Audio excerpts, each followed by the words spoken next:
tosolola yango ebandi napesi bino mbote na kombo na Yesu kombo na ngai ezali Dorcas Kalofando naza na esengo makasi ya kokutana na bino lelo parce que lelo toyambeli bino Sœur Bibishi Kwanzambi Kembo oyo auti kaka kobimisa album na ye oyo eza déjà sur le marché donc na ye nde tokobeta masolo ya album na ye saisis l'opportunité tokutani très bientôt toyamba ye na plateau na biso ngami maloba na nzambe elobi na biso boye ete soki oyoki mongongo na nzambe kokanga motema te.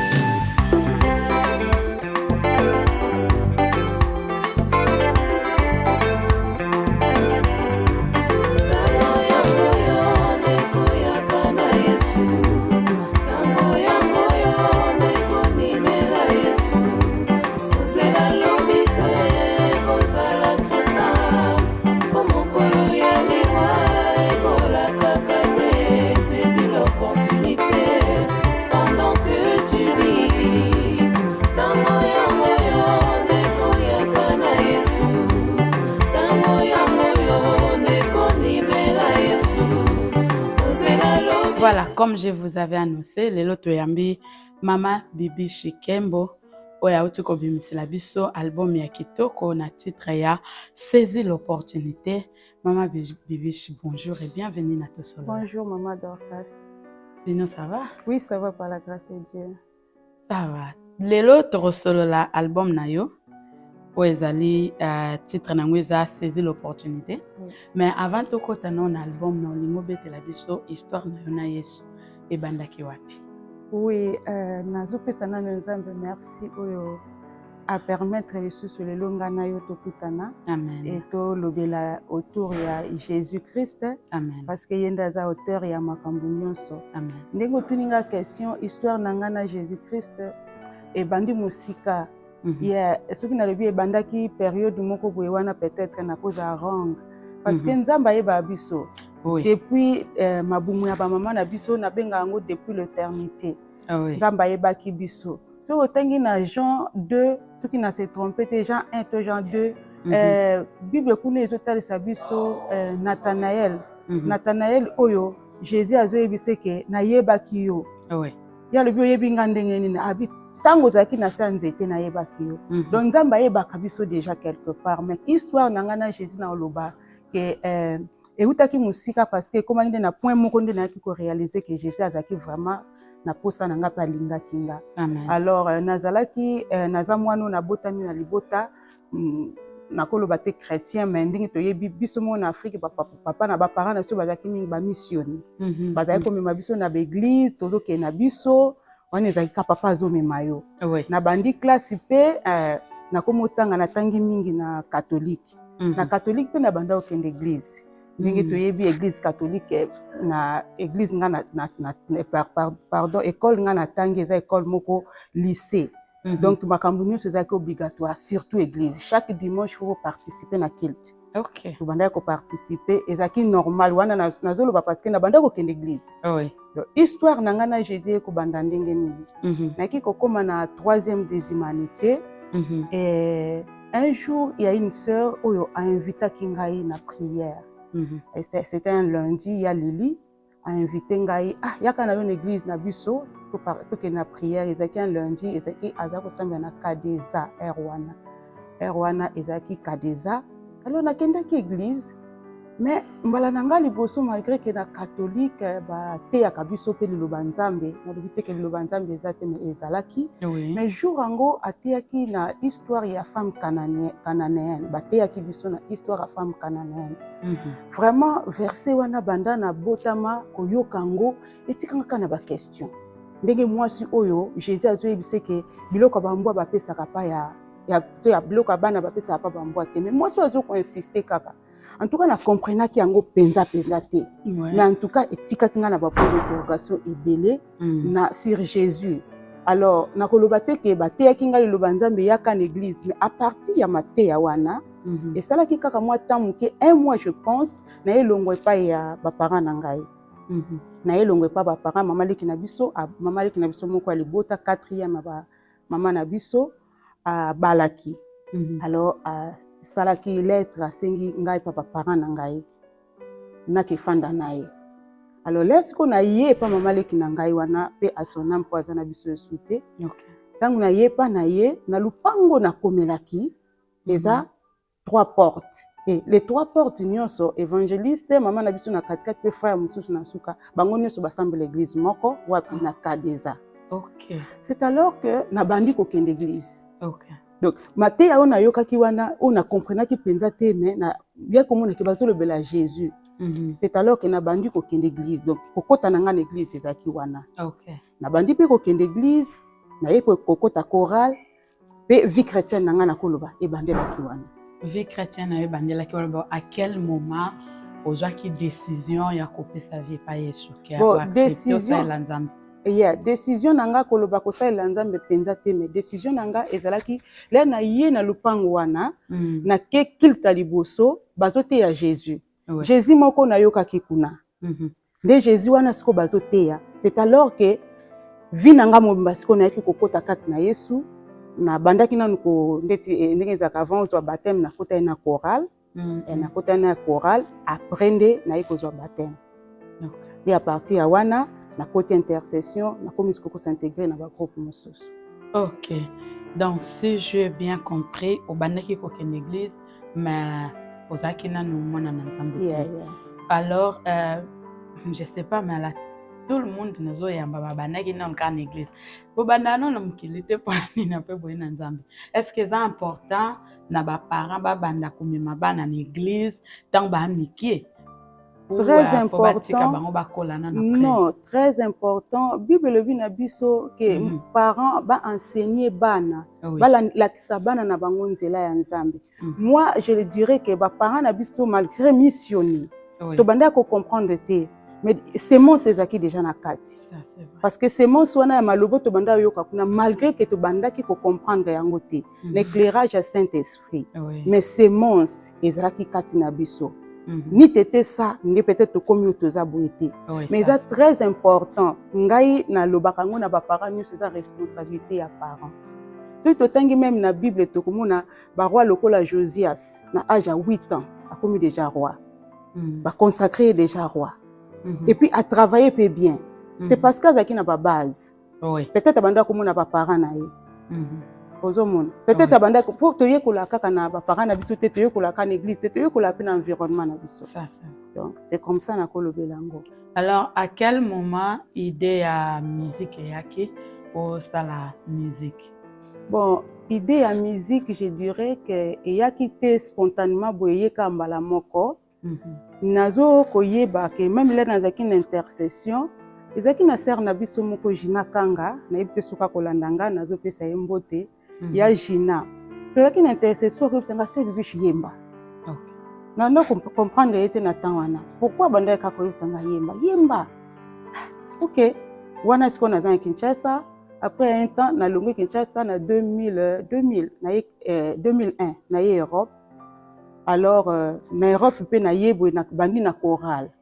Na banda ko yemba na chorale c'est na ete ce qui est important ko le ba kombo. Mais nazai koyemba na chorale église on a komelaki na kotaki chorale na bande kote banda koyemba na bango. Alors au fur et à mesure na ki ko remarquer que na koma koyemba koyemba na ngeza kindenge nini muso za na bis nazo sentir na kati nazo yemba. OK. Nazo yemba mona vraiment ko yembi nzembo ko nzembo yo yebite oyebi yango te oyembi yango pe mona na suka pe okangi te parce que obimisi yango boyete. Oui.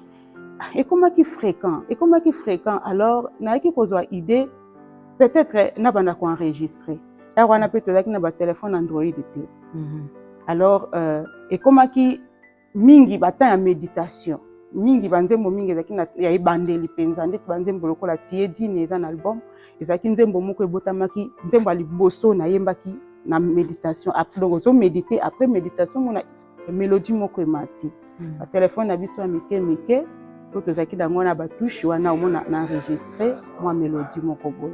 Donc ebanda ki bongo. Alors au fur et à mesure na mona ke ba ebanda ikoya vraiment mingi. Vous remarquez que ozo yemba ba musu na ndoto pe olamuki oyebite. OK. Yeah. Maintenant mingi idée ya koyembe banda ki ke na ekomona ndenge nazo yemba ka wana malgré nazo enregistré te en plus na méditation so nazo méditer na mélodie moko ezomata. C'est alors que nazwaki initiative ya kokotisaka mwa baenregistrement mike omoni nzembo eyaka mobimba te, nzembo eyaka ta mosu ligne moko mibale yo nde motu siko fo travailler yango. Nzembo nde nalobi nzembo na nga liboso ezalaki tiedine, ezalaki na méditation na nda osala apocalypse, nde a partir wana maloba wana mélodie ebotami nde na enregistre yango nanu. Petit à petit siko nzembo fo kokoma yango, fo ko développer yango en fait na koloba. C'est alors que na bandaki en plus na zongi lisusu na makambo mingi oyo nzamba za koloba na biso nde tozaki na intercession boki ba retraite na monaki yango important ka pona nga na koma kango et plutôt na enregistre kango et à un certain moment na koma pe ko koma ba idée wana banda ko yela nga belé na komi ko koma yango bon nde na koloba yango.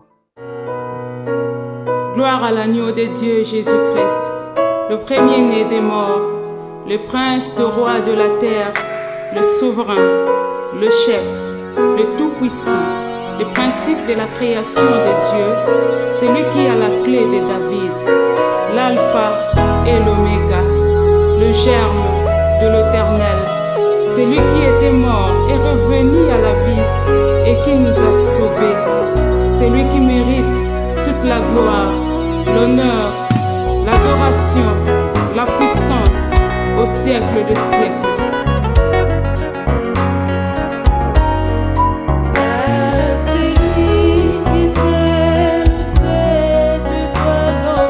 Voilà, des retours sur ces plateaux, toza na mama Bibi Shikembo ou azopesa biso histoire parcours na ye na ndenga komilelo. Mama Bibi Shikembo, yo leka na groupe moko te ki pa frère moko oyekoli na musique kuna ou oyeba enoka oyekolaki no musique kana ba chorale bana koyembela. Bien, naïkoli, en fait, kolobaki na kota ki na groupe T, ce n'est pas vrai. Bon, en fait, na koloba bongo ke groupe moko particulier ke uzaka na groupe wana non. Mais nazaki mingi na ba chorale. Nazaki mingi na chorale, église nazalaki o na komelaki wana, nazaki ndamu na yembaki mukie. Après naye ko kota siko église na fandaki penza mwa mulai ba plus ou moins 7 à 8 ans. Tant nyonso wana nazaki na chorale mais koyemba na ba ndeko ezake ba soliste yo yaka koyemba na banda koyemba so na bosani te tozaki na groupe moko groupe wana eumelaki penza mwa mokete nazaki membre ya groupe te mais nazaki invité to banda travailler na bandeko papa Serge na mama Philo yembaki pour un temps na bango to banda travailler ba répétition mais à part wana bandeko kaka oyo azosala mosana ye a soliste yo yaka koyemba koyemba et na préciser suna papa Serge na mama Philo to saki sidi moko et peut-être suko yo kakango sidi moko ya compte chorale l'église to saki la vie abondante wana pezaki ba travail mingi to salaki na domaine autour ya musique wana zaki déjà ye awa wana naza déjà awa parce que makambo nyonso na koloba ya koyemba ebandeli ngawa ebandi awa à part koyemba na chorale na Kinshasa. Ok, donc olongaki Kinshasa direct oye awa Irlande c'est quand vous a basé. Ok, alors à quel moment ozwaki siko idée au sala album akitoko au sala libiso titre a saisi l'opportunité et pour nani saisi l'opportunité parce que vous avez un titre belé pourquoi pour nani ka saisi l'opportunité tu parles à qui de saisir l'opportunité. Ok. Moment où on a joué idée à ça l'album, c'était le temps où on a remarqué que nazo komi kokoma. Parce que banzembo nyonso nazaka na yemba na ngango. Soko fandi oza voisine na ngao kanisa peut-être que za banzembo batu nazo yemba. Naza na douche na yemba kana za libanda na kata ndako na yemba banzembo ango. Donc et comment que na tamoko na comment ko sentir na motema nanga que il faut na ça quelque chose. Na solistaki ndeko moko nazaki na posanga mona za na ba base lokola ba instrument na somba mini babenga ngoni mixeur ba micro tout ça na yebis pe ndeko wana en tout cas edakinga akomelinga ba biloko wana mais nazaki na mbongo osombela ngote alobi soko za na montant boyoko ko za déjà na début ya mwa ba instrument na yo comme nazaki na mbongo wana te na yaki ko zwa idée na so na ndeko moko saka programmation na sololi na ye na solaki ne nanu te na butu boye na loti ndoto ke na sololi na ye apesi nga monta moko boye namonaki yango susu ebele parce que nazalaki na mbongo wana te na nzembo moko sikoyo nazokalkule na osala combien de nzembo mpona ndima prix wana na ndoto apres na boyaki na ngai kosolola na ye alors eleki boye moma sikoyo na ye kozwa opportunité wana na kobenga yango bongo ya kosala album ezalaki ntango ndeko na biso Patrick Odia afungolisaki studio na ye wana afungolisi studio na ye abengaki ngai nayebi te soki nakendaki koyemba nzembo na ye to nzembo ya ndeko mosusu nazoyeba lisusu te kokota na ngai deja nakota ye na studio nasepelaki deja lokola ngai nazalaki deja na projet nde nayaki kotuna ye osala ndenge nini aexplike nga koma baprix na ye tout ça c'est alors que nabandaki koenregistre na ye. Ok. Yeah. Donc c'était à partir ya ndeko Patrick Odia nde ozwaki initiative. Alors pourquoi on choisit kaka titre ya saisir l'opportunité? Saisir l'opportunité ozoyebisa banani? Bana nzambe ozoyebisa bapaya? Saisir l'opportunité. Oui, merci pour la question. C'est très important pour nous. Saisir l'opportunité et Zaline Zembomoko et Botamaki na circonstance moko boye. Et circonstance wana ezaki kufa ya ndeko moko awa na Irlande. Na koter vraiment kombo na ye na ba circonstance ya kokufa pona ne pas ko la muselo kwa ya pasi pa na ba famille na ye. Ndeko wana na yebaki vraiment te. Namona ye une fois tanga uti Congo aye na tokutanaki na ye na city na ba parents na ye na papa na ye en fait ayebisi mwana ayaki alobi mwana bana bayaki en fait ayebisi so bana bayaki tomoni bankomoni mutu aye sika omoni ka elongi mbala moko eleki nango eleki penza un temps namona ye lisusu na tikala komona frère wana te. En plus, eleki moi tant de sous na yeko yoka, onde komo akufi na mboko. Komba pesi pe kombo na ye. Siko ezongi singa image ya plutôt ya jour tokutana na bango. Mobile nango tunazo expliquer ngal bino. Oyebi ndeko moko boye jour tokutana ka boye papa na ye azaki bango mibale, bazaki bango misatu be papa na ye expliquer biso bana ba yenga bia na zui basiko papa na bango. Oye mutu akufi. Alors ba circonstance akufa ne sala kinga pasi. En tout cas, il peut y avoir des questions et pourquoi mutu fa kufa boye? On a yebaki que peut-être akina na bonzambe te. Ah oui. Azakina bonzambe te. Alors circonstance akufa nende déranger kingai. Pendant que banda o déranger ngai, moni jour ba bimisa accord. To ye esika ba exposer ki corps. Alors pendant que to fandi nga zakika na passe na motema. Nazaki vraiment na douleur malgré que nayebaki ye boye espace elekaki temps elekaki moi mingi nayebaki na mona ile subuté mais là ba betelinga ka lisoli passe wana esalaki nga na bando tuna nzambe pourquoi mutu fa kufa ka boye kaka boye. Alors bandeko ba ida biso na musique na tana bazaki liboso biso to fandi na salle corps e fandi wana. Alors bandeko bazobeta nzembo na bango pe mususu mais ngana ba question na nga na motema mbala moko mélodie moko komo matangai. Tango yango yo yaka ndeko yaka na Yesu kozela lobi te ekozala trop tard saisir l'opportunité.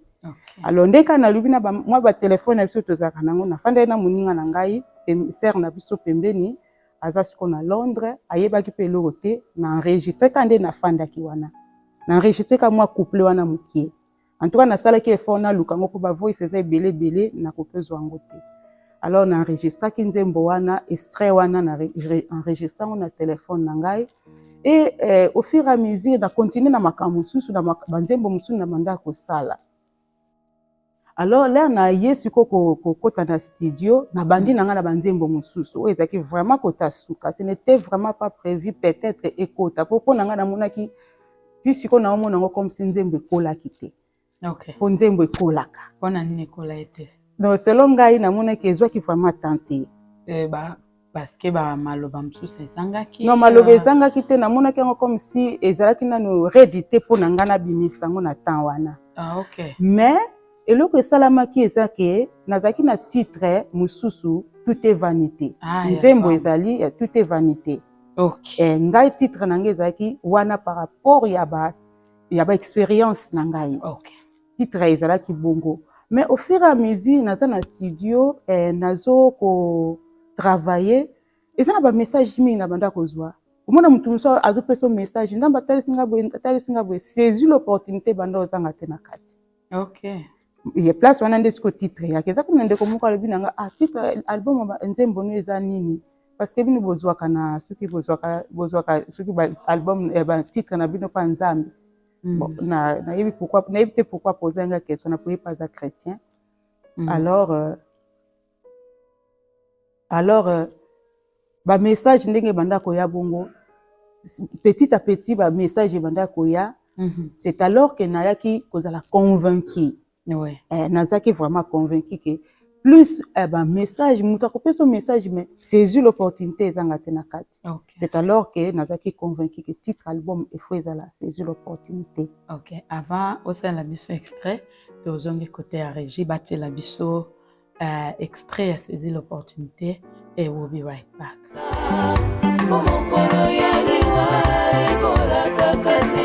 Saisis l'opportunité pendant que tu vis.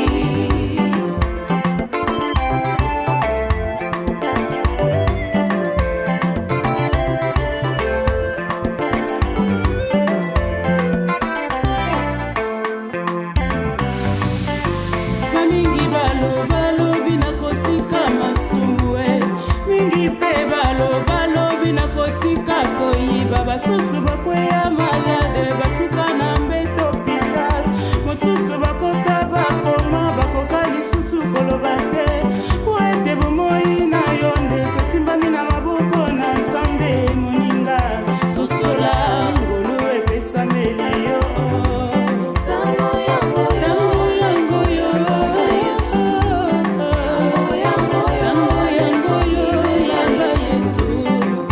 Retour sur ces plateaux. Toujours c'est la vraiment la réponse mais il y a tellement qui toko.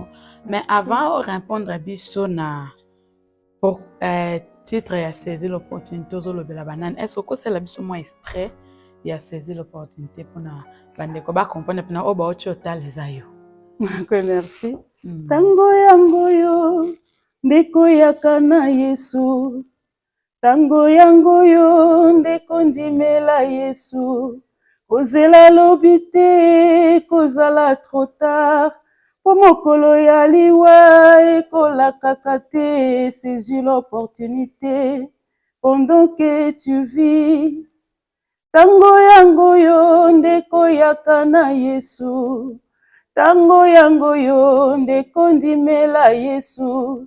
Kozela lobite kozala trop tard. Mokolo ya liwa ekola kakate saisis l'opportunité pendant que tu vis. Voilà, bande ko saisir opportunité pendant que vous en nous vivants parce que soko kufi chance za les choses OK bon on a ça ma belete. Maman bébé chez bisa biso saisir l'opportunité toujours lever la banane. Oui, saisir l'opportunité ezo ko s'adresser nzamba zo ko interpeller mutu nyonso. Ata baba na kati l'église pour biso to bi ka mutu so raza na kati église c'est que bongwana. Non. Nzamba zo interpeller mutu nyonso na kuluba na mutu ayebi nzambe na mutu ayebi nzambe te. Ona mutu ayebi nzambe te ezo senga o saisir l'opportunité sikoyo. O zwa décision o eza correct. O yeba après kokufa na yo kokende wapi. Oui. Okokende wapi. C'est vrai tant mutu akufi tolobaka que son âme repose en paix. Et c'est vrai âme mutu ane qui repose en paix soki azaki na Yesu te. C'est ça. Ngana lobango mingi y aura des surprises pardon mutu tango akufi ba surprise ezalaka na likolo kuna makasi. Parce que même biso awa tolobaka no akufi azaki na nzambe mais ba surprise kuna mutu ayebi te. Oui. C'est-à-dire que tant yango yo nzamba apesi biso grâce saisir l'opportunité elingi koloba ke salela tango malamu zwa ba décision ya malamu. Oui, ça c'est vrai. Wana pona ba oyo bayebi nanu Yesu te.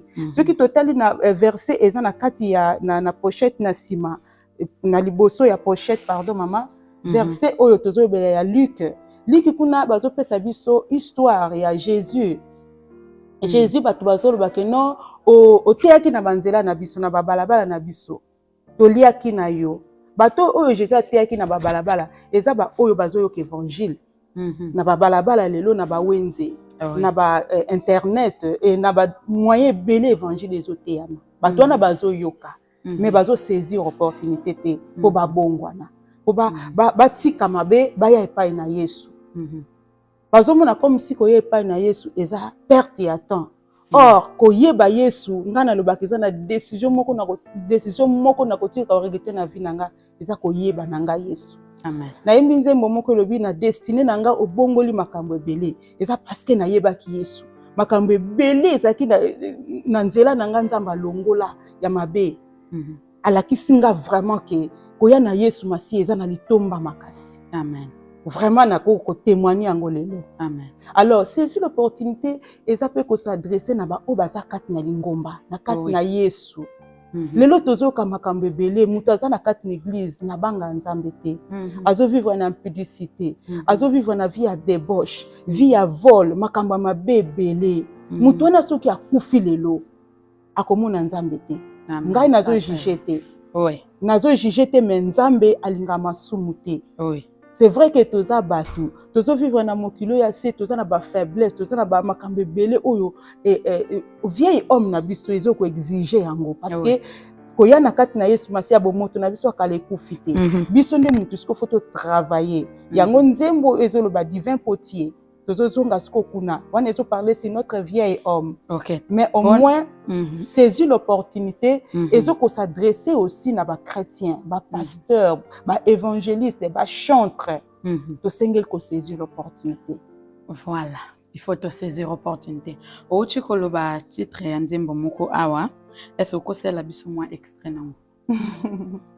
Divin potier. Oui. Tu es le potier, je suis l'argile. Entre tes mains, je m'abandonne. Façonne-moi, brise au Seigneur, et fais de moi un vase d'honneur. Je voudrais t'appartenir, Adonai, le maître de ma vie. Touche mon esprit, mon âme et mon corps, et fais de moi un vase d'honneur. Oh, oh, oh. Prends ma vie au Seigneur. Prends ma vie au Seigneur, prends ma vie au Seigneur et fais de moi ce que tu voudras. Wow, ça c'est très bien. Nakansa bande konanda ko basepeli babeti vraiment maboko. Source d'inspiration na yo mama bibi chez Zakani. Bon, source d'inspiration nangai, je dirais eza le Saint-Esprit parce que chacune de mes chansons, par la grâce de Dieu, elles ont une histoire moko liée nango, expérience moko liée nango, mais aussi il y a des chansons où elles sont liées à la méditation. Okay. Oui, elles sont liées à la méditation comme balongi, elles sont méditer, elles sentir malobo, méditer mélodie moko matio. Balongi, nalobaki na yo nzembo tie dunia. Ezalaki ebimaki kaka na méditation na ngai. Bien que banzembo mususu eza pe na expérience to na côté nango, mais mingi eza nakoloba le Saint-Esprit parce que na makaso yanga mutu na ebite ke na ndimite. Alors, quand tu dis que source d'inspiration est le Saint-Esprit, et puis il y a plus méditation, nous, on veut comprendre. Donc, ce qu'on est musicien, il ne faut pas seulement se limiter à la musique, il faut approfondir la relation dans le Saint-Esprit, au priaka, au méditaka, pour que aux soient inspiration. Très important, toko kozala jamais moyembi, okomana nu moyembi, tozaka na bana nzambe. Oui. Ozana nu chrétien. Et maintenant vie chrétienne na yo esengeli a build up. Nde balobango na anglais. Il faut que tongango. Kotongango ndenge nini na intimité na yo na nzambe. Mais il y a un temps il faut prier. Il y aura un temps où il faut méditer la parole de Dieu.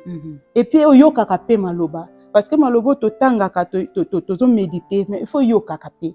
Ndé ko yoka to kenda ke église ko yoka eza na basali musupe bazoko aza musali penza ya nzamba te liloba wana pe ezo faire ezo ko participer en fait pour na ko build pour na ko tonga vie chrétienne na biso. Yango na lobi que tozaka ba musicien te. Moi je ne me vois pas vraiment comme musicien parce que nazalaki déjà moi na Nzambe. Amen. Et nazalaki déjà moi na Nzambe. Ki musicien na yeko yebango plus tard. OK. Na yeko yebango après. Et ce que je disais que sœur nanga tango azo pushinga yemba ngamo nazo miyeba te. Que nazane loko moko ko bimakati na ngai. Okay. Na yeba kite mena sa kaka mwana Nzambe. Donc na parcours nanga siko ya Nzambe ndesta loke ya komi ko bimisa ba biloko wana o ezakati nanga. Donc ça dit que au cause de la musicien te et que otanga liloba Nzambe te. Oui. Et na koyebisa bandeko nanga nyoso ba musicien que Bible eza source moko makasi inspiration. Oui. Parce que oyo to yembaka eza oyo to tanga na Bible. Alors le Saint-Esprit abimisi mélodie. Na lobi te ke tozwa kaka maloba na Bible mais grâce au Nzamba salinga yango wana. Eza na ba makamususu ba mélodie mususu nazo zango tango na auto méditer liloba Nzambe. Bon grâce na méditer nazaka toujours na téléphone nanga pembeni. Non pas pour na ko se distraire. Mais au cas où mélodie moko yé na ko zala quick na record parce que to yemba ko mono yembi pe ekenango. Ebungi nango. Donc ce que record moi muke wana c'est alors que okesunga yo même si na méditer nazwaka ce qui na papier te téléphone nangeza na komi oyo na moni ke oyo ko kende musika na komi. Donc c'est comme ça mais tozaka ba musicien te kaka kozala musicien sans parole de Dieu sans la prière puis lire aussi. Oui. Kotanga ba livre kotanga Bible mingi mais ba livre aussi oyo bazo parler na ba expérience chrétienne et ko kipe ko aider biso ezo ko bakisa toujours un plus na kati na musala otozo sala. Alors nini okoyebisa ba jeune musicien parce que souvent tout le monde a ba jeune ayembaka ayembelaka Nzambe surtout soka ki église aza plus musique.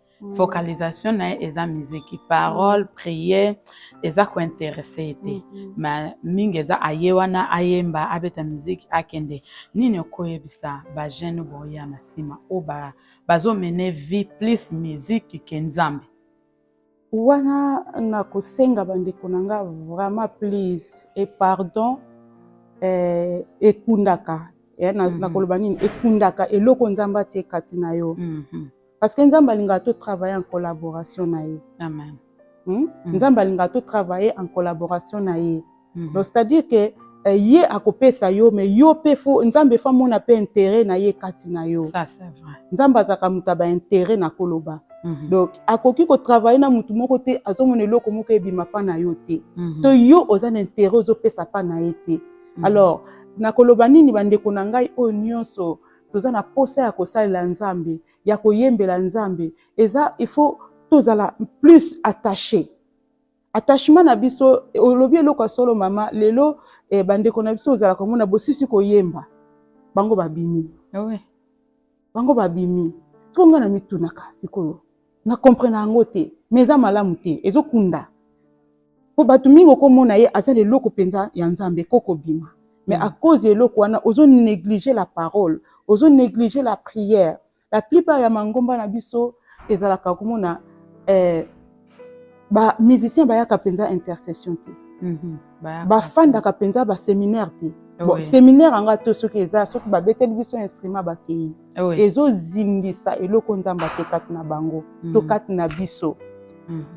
Donc yango ndenga na koloba parce que ceux qui na lobi yango te ekozala vraiment mabe. Parce que yango tozo vivre. Yango tozo vivre lelo. Donc c'est très important. Ce que les musiciens, ce que lingo za la puissance, la parole de Dieu. La parole. Et la prière. C'est-à-dire que build up relation na Nzambe liboso. Nzambe banda ko bimise loko eza kati na yo. Toza bana ya Nzambe. Bible bito lukana nu bokonzi ya likolo. Oyo tika Nzambe obakisa. Donc oyo tozo sala ndeti ba musique, ba talent eza ba oyo Nzambe obakisi. Mais base na biso eza la vie chrétienne. Ça c'est vrai. Alors vie chrétienne sans Nzambe ezate. Oui. Vie chrétienne sans le Saint-Esprit ezate. Oui. Tozala kapé rempli na Saint-Esprit tant tozo tanga mingi le Nzambe, tant tozo prier mingi. C'est alors que le Saint-Esprit azozo esika kati na biso. Omona maka mingi mutabanda ko sala azotika ngo malembe.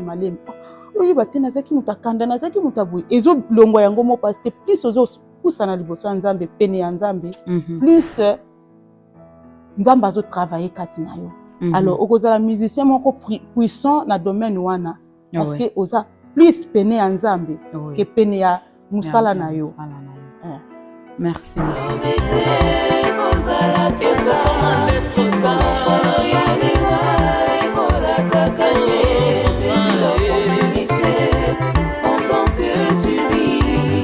Bien-aimés dans le Seigneur, la Bible nous dit dans le livre des Proverbes 27:1, ne te vante pas du lendemain, car tu ne sais pas ce qu'un jour peut enfanter. Des Corinthiens 6:2, il est écrit, voici maintenant les temps favorables. Voici maintenant le jour du salut. Alléluia. Bien-aimé, décide de venir à Jésus. Rachetez les temps bien-aimés, car les jours sont mauvais. Salela tango moninga, oezala jamais trop tard. Salela tango moninga. Le retour sur ces plateaux.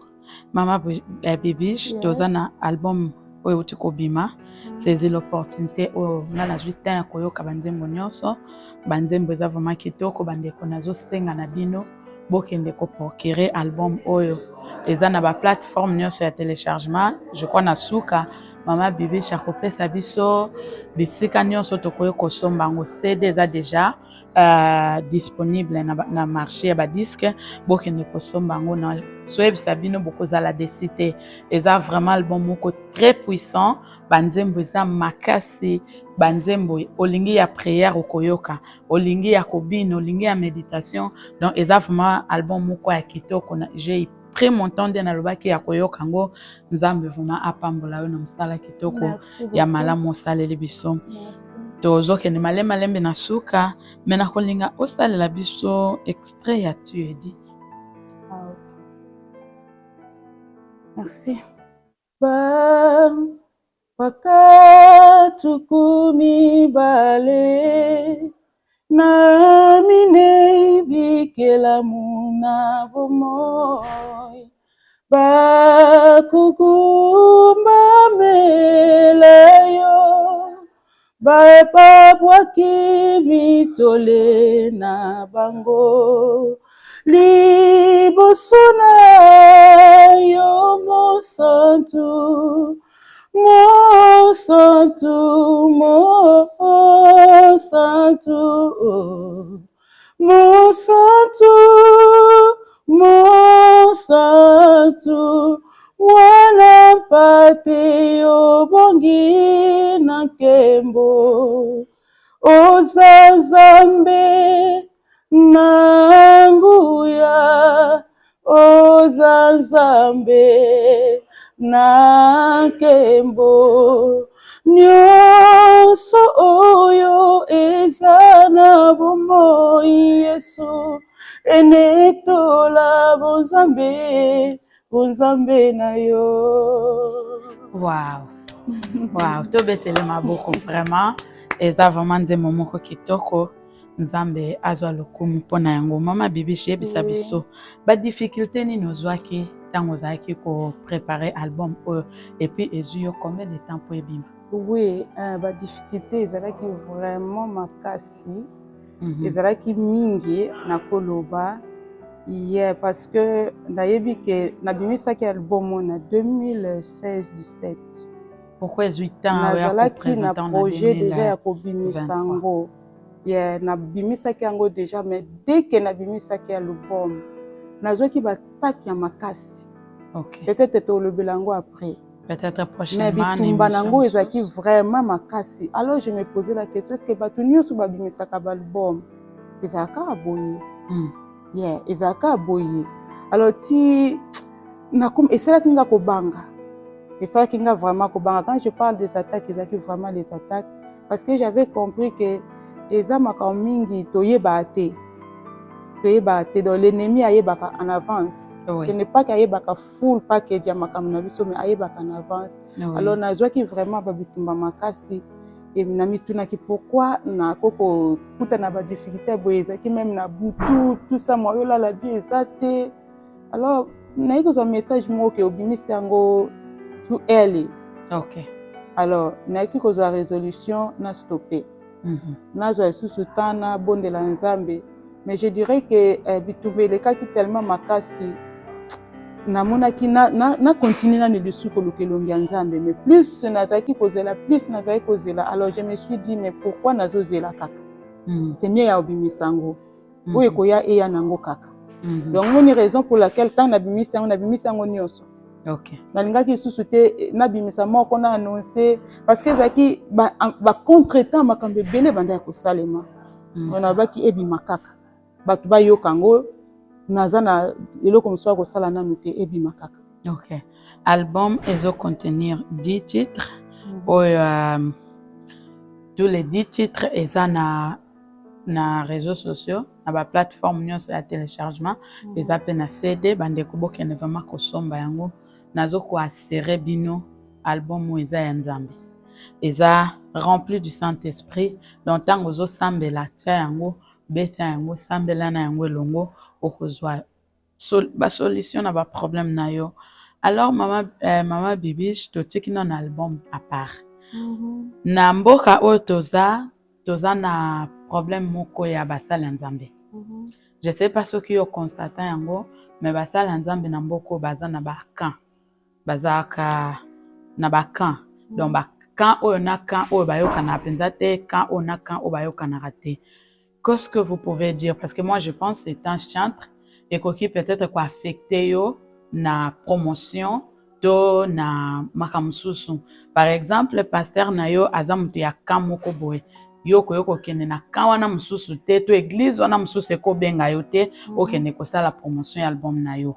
Qu'est-ce que tu peux dire na basali Nzambe en général na mboka o parce que yo za musicien oza lokola leader d'opinion, il faut sala musala na yo librement. Qu'est-ce que tu peux dire? Quel message quoi oko lancer na ba serviteur de Dieu nyonso ya mboka o pona eloko wana ya bakan? Merci pour la question nayo.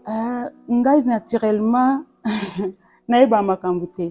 Donc mais moi je vous en prends. Naïba penza makambo elika na mboko yo te na domaine wana.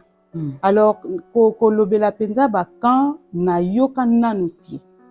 Na yoka nanu te, mais aussi na part nanga na yebite nazo lobango te pona ko se préserver, mais na kutani nanu neloko wana te.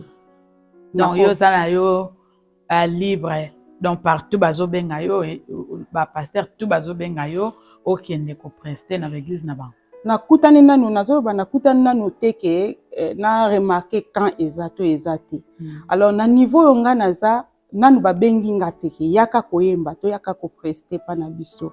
Mais au moins la plupart des églises, la plupart na koloba si na yemba nga mon côté mena baninga na batunso. La plupart ya l'église eza na Irlande. Ceux qui oyebi ba église presque eza na Irlande, peut-être moko mibale nanu nakenda koyemba te soit nga moko to ni même là na bimisa ki album nanga liboso moi ba église na tambolaki ba pesaki nga quand même espace na yemba. Yango na lobi ke likambo ba quand na yebi vraiment te parce que naturellement makambo ça mana mboko moni c'est salamaki 3 ans passés. Yozo ya koyebango par hasard oyebi yango.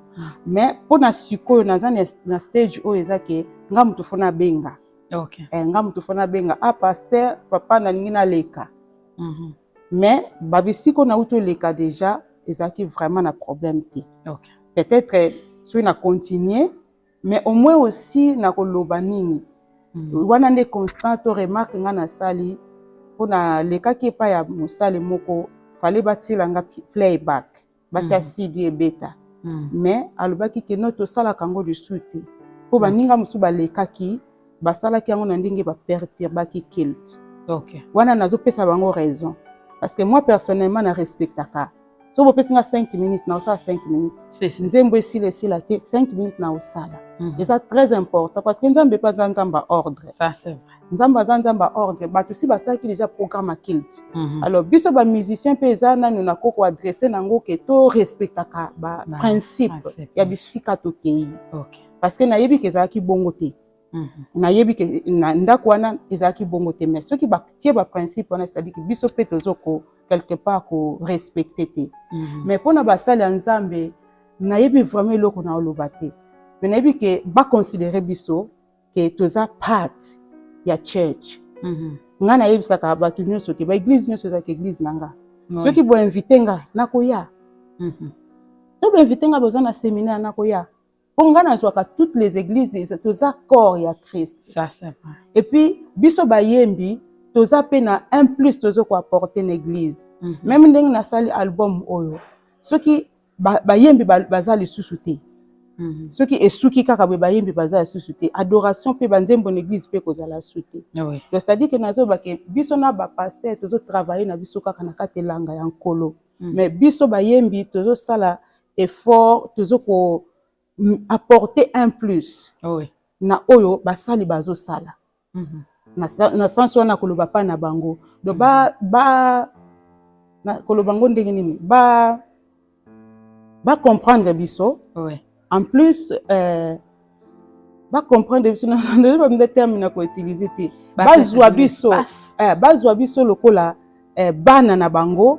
En plus ba comprendre o biso tozo sala. Oui, donc ba ça bino espace donc ozala libre ya kokende ko beta partout ba kanga yo te. Non, en fait ça peut-être une compréhension. OK. Parce que ce qu'on a église moko, on a pasteur na yo. Oui. Et sengeli o collaborer na pasteur na yo. Papa ba bengi ngesika boye. Vous comprenez? Na ndenge ya bien. Pasteur wana pe akoko benga muninga na ye. Ce n'est que le biso ki collaboration eza bien. Oui. Ako benga muninga na ye ke mwana zoya. To na yebite so ko marcher to ko marcher te. Mais eza très important. Peut-être ba pasteur ba linga te biso pe. Babengi yo olingi kozala indépendant. Si tu so olingi kozala indépendant na église. OK na yo kuno keno ne. Non. O et affectera pe ba mususu église no bazana programme, bazana posa no peut-être ba tiaki yo penza motema, yo ke pa mususu. Alors comme tu viens de dire que ba musicien mingi balinga bazala indépendant na église. Est-ce que kozala indépendant na église étant musicien za mabe selon na lobi te ke za mabe mais au moins tango za membre ya ndako, mwana ya ndako. Il faut premièrement au talaba anglais nyonso. Ce que vous avez invitation, ce que invitation na eyaki avant. Makambo oyo église ezo sala. Et ça très important bo solo la. Moni eza na ba église musu bazana ba musicien belé. Ngana ko zanga eza problème te. Mais ce que suko yonde mutu baza ko compter, au prester, au animer service wana et que yo faut qu'il n'est pas mususu. Ozo mona te e o sala libaku. Mais moi ce que je demanderais biso ba yembi to comprendre basali et puis dialogue.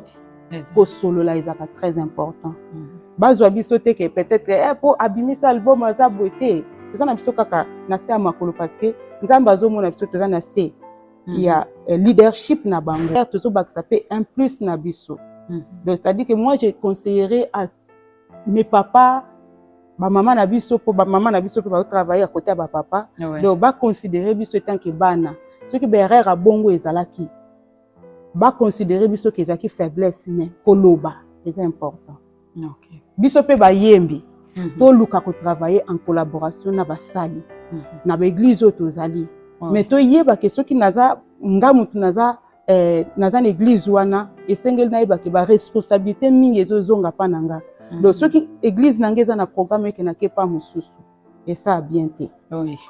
Et ça bien te. Ezaka libaku, toza batu, ezaka libaku. Na yebisa ke fana bima le 27. Oui. Le 27 fana nazwaki invitation moko mais tozaki na séminaire. Donc nazaki obligé na kumisa nzambe parce que ndeko nga benga ninga. OK. Ozomona. Osoki kaka na insista ki ngana kende, parce que ngana tika vide. Oui. Ngesa apeli bako, ngesa bien te. Donc yango na osenga collaboration au sengeli ezala. Les deux côtés esengeli ezala mais biso nyonso to travailler pour na avancement ya œuvre de Dieu. Donc on pousse na koloba wana. Alors clip ou tu kobimisa to moni osali collaboration na papa Vicky Zola. Est-ce que koyebisa biso ya relation nini oyo zanango na ba musicien tout na mboka o? Oui, ngai na koloba personnellement naza na relation ya bien na batu nyonso à moins que mutu moko ako contredire nga. O à moins que naza disponible te. Mais soki obengi nga na oya. OK. Et na lobango soki même église soki bazo ça séminaire ba yaka na oya. ezo dépendre kaka na emploi du temps na nga mais au moins soki moto azosala activité na ngai nazwaka yango lokola na ye porter un plus mpo na ngai nazwaka yango beaucoup nazwaka yango te ke ye azosala te namoni yango eza mosala ya biso nyonso nga mpe na ye porter un plus na ngai mais soki ndenge olobi relation baoyo peut-être soki ezalaki contre temps nasalaki te nayaki te baza ebele te naza na relation ya bien na bato nyonso na bandeko na nga basœur bango baza bamikolo na biso baza na expérience koleka biso ngai eza premier album nakenda ina te nasala eloko moko te mais bango au moins baza na expérience soki abimisi 2-3 albums aza déjà na expérience et puis nazozwa mpe baconseil ebele mpa na bango. Alors pourquoi choix na ezalaki kaka papa Vicky pendant que yo oza na relation na bango nyonso bato baza ebele ya frère Serge Ilunga toza na frère James toza na bafrère ebele toza na basœur Myriam wani choix nikene kaka papa Vicky nakoloba mpona papa Vicky ezalaki frère Patrick alobi nzembo oyo nde nazomona yango place oyo fo frère Vicky ayemba mais frère David frère pardon Serge Ilunga ayembaki mpe na nzembo moko ya komama elonga na aza wana donc na temps wana mpe nazali kosala banzembo mingi esengai vraiment te baintervention ya bato mais frère Ego mpe toyembaki na ye na Diedinia azali mais au moins na travaillaki mpenza na collaboration na bamusicien oyo bazalaki disposé en tout cas baboyelaki nga te bamisusu peut-être contre temps ayaki te mais bayaki oyo bayaki basalaki. Mama Bibiche, toza na phénomène moko lelo ba chantre bazotika ba poster qui chante bazokoma ba pasteur bakomi botika ki pasteur bakomi ba chante tozela lobi pe to mona komi pasteur.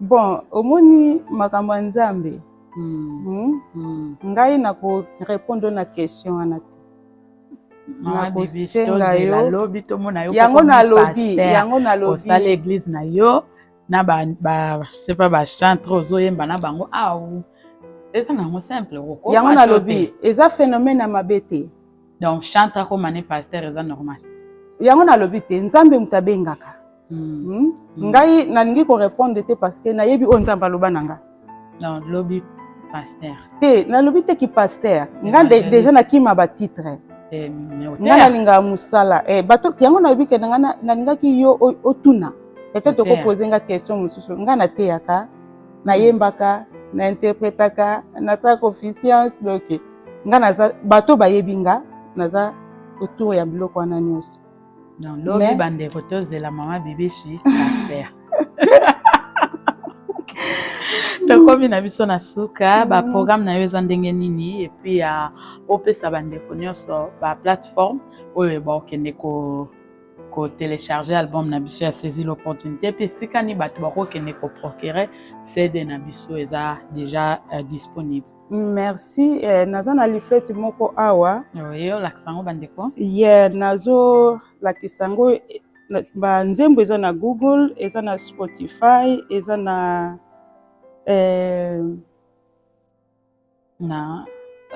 Amazon Music ekoza na Apple Music. En tout cas, sorry pour ba logo batie idée image ebungi. OK, donc toza na YouTube.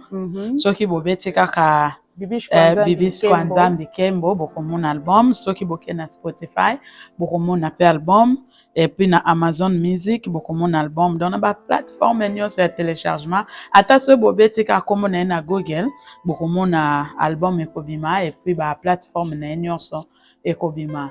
Un mot de la fin pour na entretien na biso ya lelo. Je sais que c'est la première fois to yambio parce que banzembo eza tellement belé photo lobela peut-être to kozoyo encore mbalasima photo lobela ba titre o etikali. Juste un mot de la fin pour na oyo to lobeli lelo. Qu'est-ce que les gens peuvent retenir de Mama Bibiche Kembo? Avant to le pardon avant le mot de la fin otuninga sidi ba se procurer oui ba ko. Eza na maboko na nga moko on a siko ezana na maboko ya mutu te pina na bando te kango te mais déjà mutu amoni kaza intéressé à zwango azana akoki kobenga nga numéro ezana numéro ezali na leaflet na tokotia ba coordonnées nyonso donc numéro ya Mama Bibiche tokotia email na epe tokotia au contacter pour nos somba CD ça combien nanu na tie prix te na yebi pinza te na oteka na combien na yebi saki na solola na sola lobby mais à partir ya 10 euros bandeko c'est déjà 10 euros. Weza msala nzambe et tozana bisika tokenda topesi ba 10 000 topesi ba 20 000 ba 5 000 bayemba biso peut-être tokokufa et recontribuer eloko te na vie na biso ya lobby. Contribution na msala nzambe memaka lipamboli ntango ozwi 10 000 na yo opesi frère moko ayemba yo eza malamu mokili eyebi yo eske lolo eyebi yo okoki kozwa mpe 10 000 wana oye nango ocontribue na mosala ya mama Bibiche pour que lola epambola yo. Bible elobi la main qui donne c'est la main qui reçoit. Donc boya kocontribue bapasteur bachantre bandeko nyonso boza na Dublin mama Bibiche azali boya bacoordonné na ekodefile na émission ya lelo boya bosomba CD eza 10 euros mokoyi mpe koya kosomba ngo na 100 euros okoyi mpe koya kosomba ngo na 50 euros na ndenge yo kokeli pourquoi pas na 5 000 pourquoi pas na 500 eza mpona kofaire avancer l'œuvre de Dieu. Toza na posa tomona mama Bibiche lobi akende mosika akende na basala minene abeta baconcert ya minene pourquoi pas sala ba 2e album 3e album esika ozoki ebwaka mbongo kuna mokili ka moto koyeba yo lolo ekoyeba yo te yaka kocontribue na album oyo okozala jamais desi mpe nzambe akopambola yo. Donc tokomi na suka mama un mot de la fin mpona bandeko batali biso baretenir nini na yo. Merci mama Dorcas mpona koyamba ngai susu na micro na yo mama nzambe na lola apambola yo. Merci na bandeko nyonso baza nsima ya kamera nasengi su nzambe apambola. Mot de la fin na ngai ekozala ke mutu nyonso oyo azobika nanu bomoi na se na moi esengela saisir l'opportunité. Amen. Nazo koinsister mpe nazo koyoka vraiment fardeau wana na kati na nga sur l'opportunité. Vie oyo nzambe apesi biso eza mokuse eza temps oyo tozovivre eza temps ya kozwa badécision. Yo oyo yebi nanu Yesu Masiya te temps yango oyo kozela lobi te ka ndenge tozoyemba parce que oyebi lobi te ekobota nini. Donc c'est ça nakoloba saisir l'opportunité zwa décision. Yo mwana nzambe ozosalela nzambe oza nanu na péché ozofavoriza nanu mabe autour na yo yeba ke mokolo ya liwa ekolaka yo te. Nzambe soki adécide pardon azwa vie na yo akozwa yango anytime alingi. Nasengi nzambe alola apambola bino mosala tosaleli bino yango oyo nzambe afongola mitema na bino bo supporter biso afin que lobi bomona musala mususu ebima lisusu. Kolo na lola apambola bino nyonso. Mama Bibiche, merci na ndenge ndimaki invitation ya tosolola. Avant na tuna yo qu'est-ce que vous pouvez dire pour l'émission? Bible lobi bozaki lelo bofele. Bopesa pe ofele. Siko sio mtalinga bengi sobeta mwa eza ofele. Ah oui mama. Nzambe omona motema na nga oyebi nini nazabwe nakoloba nini motema na nga ezo burn na anger ya osalela nzambe mama Bibiche po nayebi nano tante natikali nango na mokili oyo toyebi musicien moko monene na Congo na otanga na akomboni te bino mpe boyebi abanda akoloba ngai musique ofele se concert ofele mais lelo et comme a fait bien c'est boy a type tarif na er yango yo bon moi je ne ko ba ben so ofele lobby comme yote bo 5 000 non maman c'est nazoloba o eza motema na nga dengo lobi ke nzamba peso ofele mais évangile et travail kana mbongo ça c'est vrai travail kana mbongo ndenge na sali boy na sala ngo na ba moyen na nga moko oui na sala ka pe ba rebelité mais tout ce que nzamba za ko pesa nga yango na tie na musala. Alors ngai loko nazo senga bato ba consommer biloko to sala ngai kaka te na bandeko na biso nyonso bayembi basombaka oui ceux qui bazo somba na ba plateforme à téléchargement so bazo somba CD yango ka ezo aider biso to sa musala yango na lobi ke naza na tarif te mais muto azo bengisa nga soki eza musika ayeba ke fo nazwa transport yeah mais nazana na cachete parce que biloko mususu toko sala ngo na koloba lelo mais tant mususu nzamba sepeli pe nango te mais nayebi ke nzambe oyo apesi biso musala ako disposer mitema bato ba oluka biso ba yeba ndenge ni to travailler eloko na oloba yango wana mais ponga na tia caché nayebi te valeur ni na kopesa na oyo nzamba pesi combien ozo comprendre Voilà. Olingo bengisa mama Bibiche alobi aza na tarifi te. Elingi mpe koloba te ke mama zonga kaka oyembeli nzambe parce tarifi eza te. Ntango ozobengisa ye calcule ke ifo aya na bato, calcule ke ifo amela mama ya pre wana, calcule mpe ke ifo azonga aza mpe na bana na famille bien ke totuni te mais je sais ke aza na bana ifo asomela mpe bana mwa miliki bongisa mwa paki moko ya bien. Lilobe yaki ofele mais évangile eza ofele te. Maman Bibiche, un mot pour l'émission. Tout solo. Vraiment, na koloba boye pour na émission, merci. Parce que cette émission nanga liboso. Oui. Vous êtes à l'aise? Oui, j'étais à l'aise. On est là pour ça. C'est ça na ponango. Fongolela kingai maboko nanda otuna eza ndenge nini émission eza kandenge ni condition na go za ndenge ni au pesa condition mon côté au contraire au favoriser ki yango ke ezala au disposer même temps na yo le but na uta musana ko ya herbe mena koma wana to sala vraiment nzamba pambola yo na senga émission na yo kende liboso et nazo senga pe batu na landaki be émission ya mama nanga sœur nanga Dorcas en tout cas eza très bien eza na ba conseil mingi eza na ba makambo mingi azoloba eza très important ngamona se retrouva ki c'est le nom malgré to lobeli yango te mbala sima alandaki émission na yo zolobela se ba kombo to pesa bana ngai effectanga makasi alors nazo senga bandeko bolanda eza pasi ke to sabona na makambo ebele oyo ezo apporter biso eloko te mais makambo ezo apporter biso un plus ekoki plutôt ko apporter biso un plus to abona te ata soko abonné te mais liker partager na mutu moko oyo akozana courage ya ko s'abonner donc c'est ça. Nazo senga yo merci. Merci nzambe vraiment pambola yo. Merci maman Bibiche. Je sais que c'est la première fois mais la dernière fois parce que toya esusu parce que banzembo c'est belé auto décortiquer te toya. Merci nengo disposa ki tana yo ya koya na to solola bandeko nalingi na loba boy. Nde na uta koloba évangile ya ki ofele mais soki Yesu azalaki lelo na mokili azali poa ke koteya na Galilée alingaki esuma kolote. Elingaki esenga ye billet d'avion.